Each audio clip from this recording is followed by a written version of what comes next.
I have in here pork belly, guys. So preparing dinner, but it will be for tomorrow. So let me add onion. I have in here bay leaves, little bit of pork cube. I have lemongrass from the garden, then garlic. I have in here peppercorn. Let me add salt.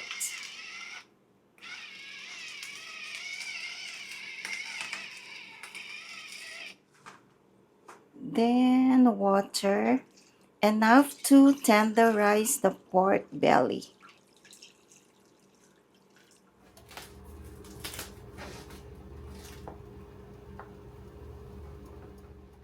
Already tender.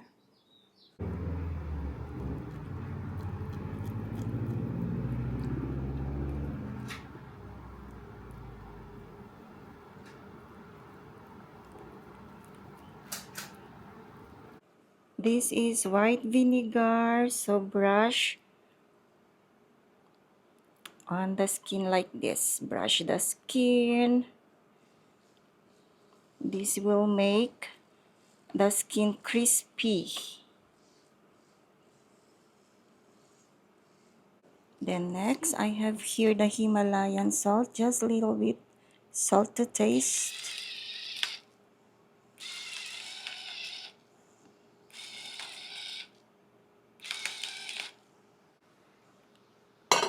I will cover and then put in the cooler overnight.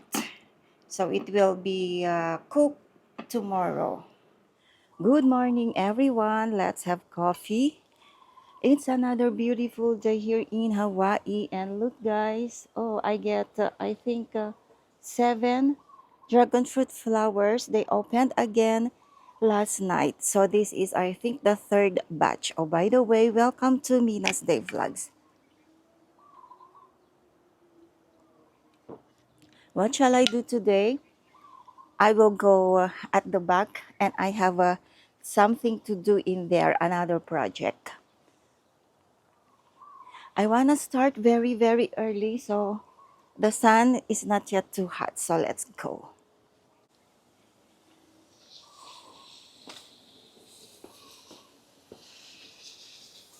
Hala, this dragon fruit in here at the back. 2, 4, 6, 8, 10, 12, 13, 14. They opened as well. They opened also last night. And I can see plenty bees. I guess what we did before, that of tipping, cutting the tips and the newly grown branches, we cut those. I think it helps in producing more buds and flowers. Hala, I can't really, wow, I'm so happy. Closer look, but get plenty bees. I just need to be very careful. Hala, plenty bees. Oh my God.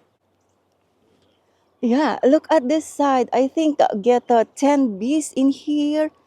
And then this one get 4. Oh my God, look at all this. Oh, there, guys. So my project is this one. They call this jabong tree, or for us Filipinos, we call this the suha or pomelo. Yeah.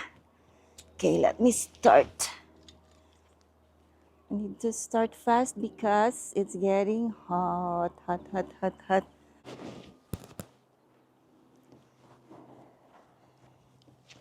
Okay, getting ready. Let's try first. Oh, you heard that?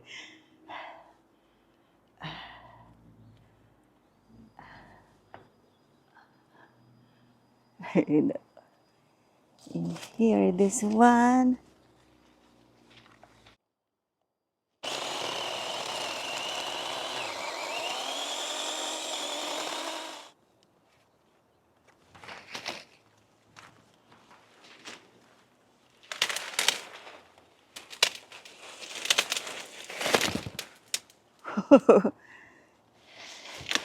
Ouch, ouch. Wow. Oh my God. This is it. I think just one enough.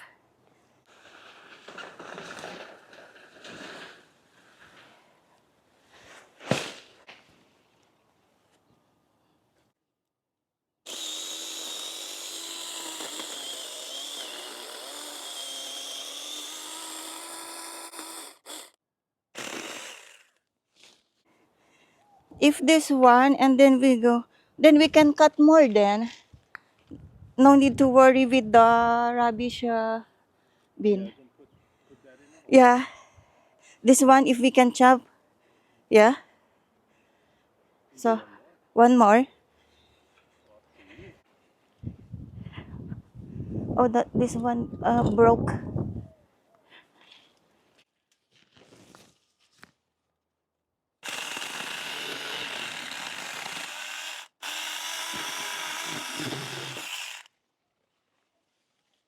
One more. Where else? Saan pa? That one. This one. This one, yeah.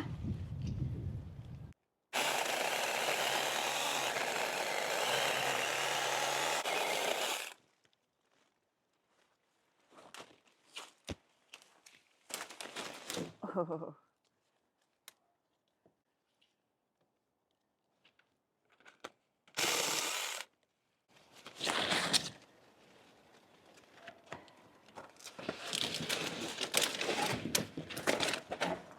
Yoo-hoo. Oh, look nicer. Oh my God, guys, I tell you, I can do anything.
Ooh, look nice.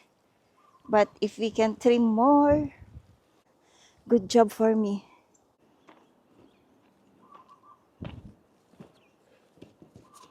Okay, so next, I go the other side, pick some calamansis, guys, because we need again. I think I will just pick good for 1 week. We love calamansi, especially me now, guys, because I notice that every lunch we squeeze calamansi in our water, and it's like I'm losing weight, especially in my belly. So I need more. What about these lemons? Oh, I think I can get some lemon as well. Turning yellow in here. And that one in there. Oh, I think I will wait a few more days.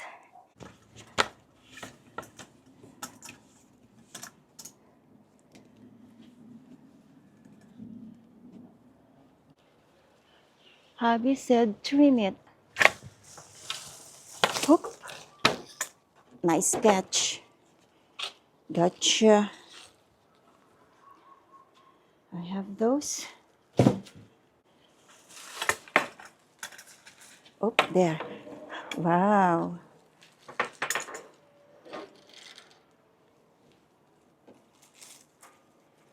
Look, guys.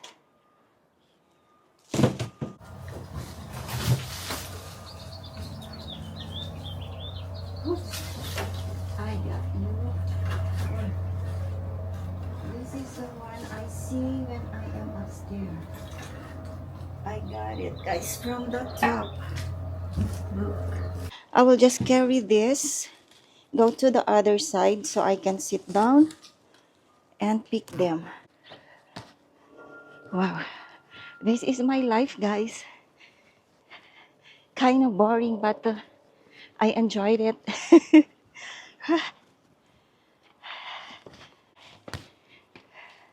I really took those on top and the big ones.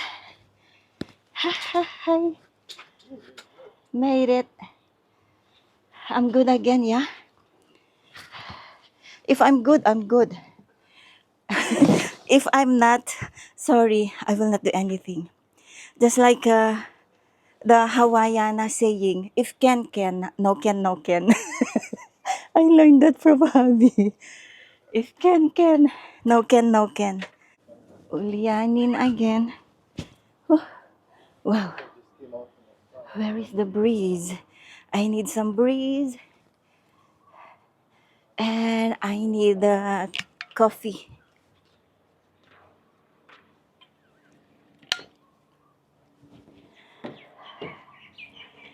I don't like sit the more I feel tired. So I'll just stand up. Wow.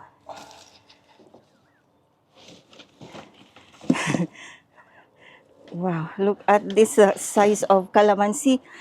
Very rare in the supermarket like this. Oh, so big. Hard to find the size like that. This one plenty.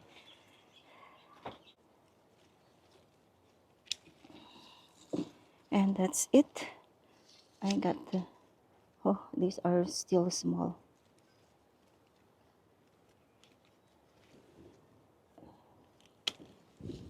Okay, so I think this is good enough for 1 week again. And by next week for sure, I can pick plenty again. Let's see if I can pick more than this one. Then I will share to my Filipino neighbor. They just came from the Philippines.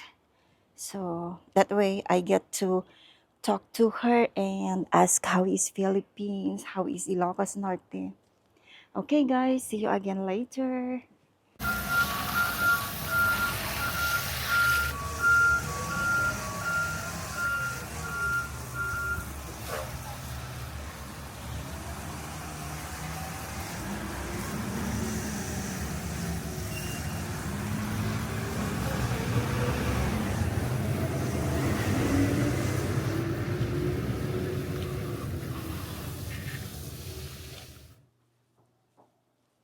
Cooking time guys. So this is the pork belly that I tenderized yesterday and then put in the cooler overnight. And now it's time to air fry.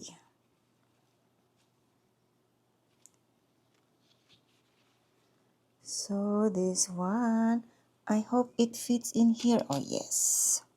And again guys, this is hubby's request. He wanted more of the air fried crispy pork belly. So these are the trimmings I will just include in here. Ito na siya. My air fryer is here, so let me put, turn on. There you go. Okay, see you later, pork belly.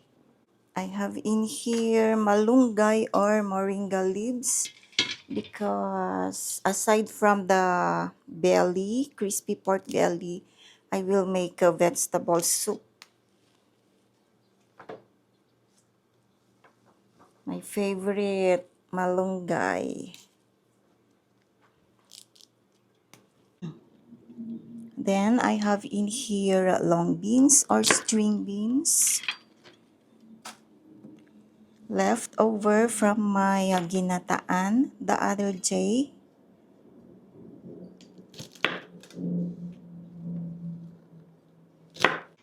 Likewise, little bit of pumpkin. Oh, I can hear already the pork. Oh, wow. Get some sounds.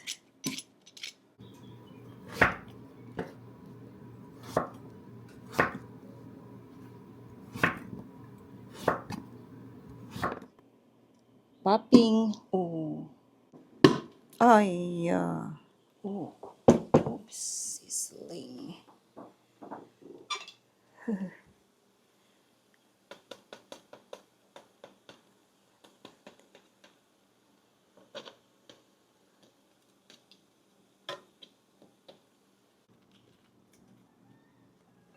Ooh.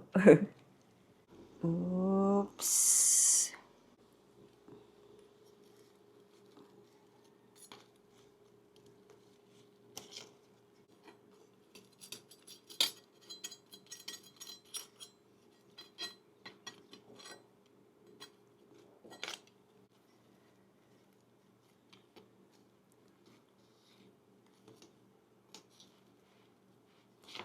Okay, chopping time.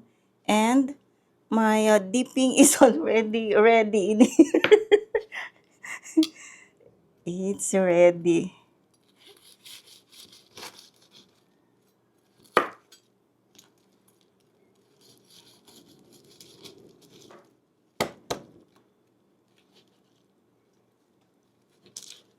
Hot.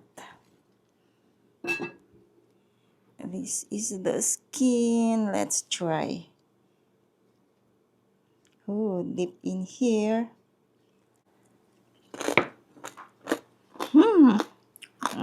Perfect. Wow.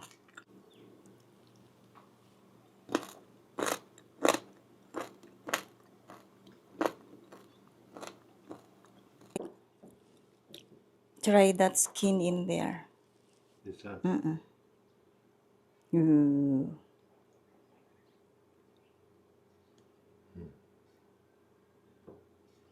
Let's see.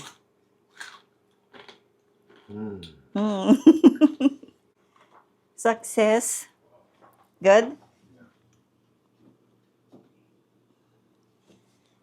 Cravings satisfied. Now I will cook the vegetable so we can eat.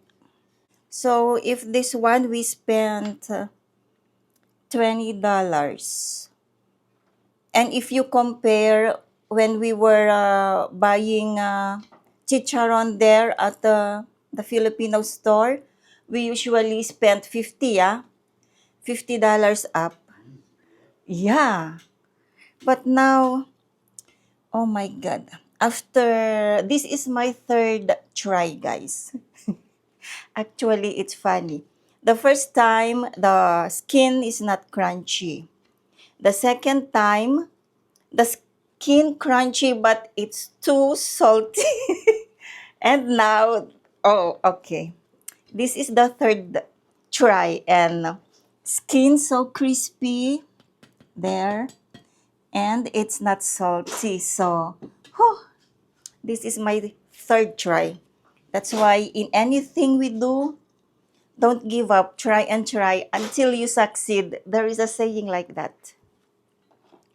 Try and try. This is our vegetable soup. Now, time to add the moringa or malunggay.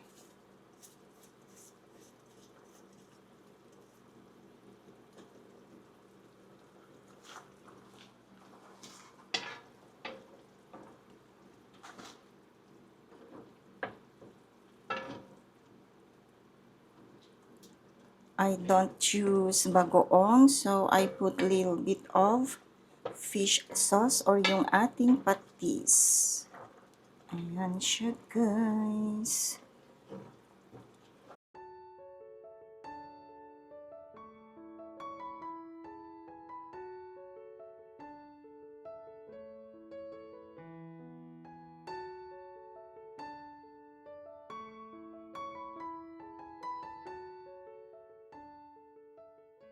This is it again for now, guys. Mahalo again for watching. And for those who are still new to my channel, please po, don't forget to subscribe. To my regular viewers, friends, family, and subscribers all over the world, thank you very much. Don't forget to like, you can share my video, and put your comments down below. And so I see you again next time.